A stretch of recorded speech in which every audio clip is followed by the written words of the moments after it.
and often believed.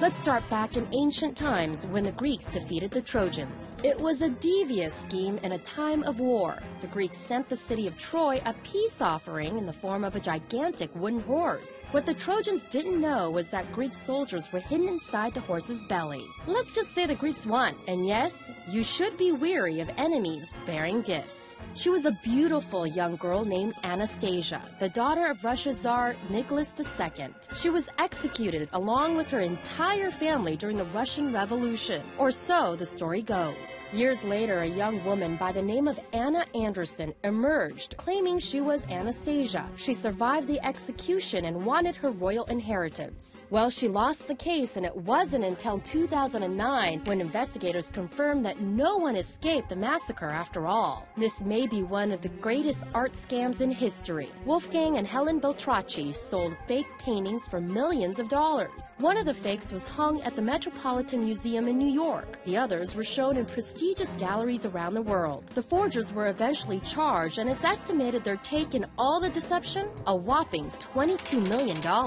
It was a lie that duped the scientific community. In the early 1900s, the discovery of the Piltdown Man gained worldwide attention. The pieces of skull and a jaw with molars were thought to be the so-called missing link to extinct human ancestors. 50 years later, tests revealed it was all a fake. The skull was only 600 years old, and the jaw came from an orangutan. Turning to more recent times, Bernie Madoff pleaded guilty in 2009 to having conned an estimated $65 billion from investors. He once admitted that his investment firm was, quote, one big lie. He used a Ponzi scheme to get his millions. Madoff kept the lie going for more than a decade.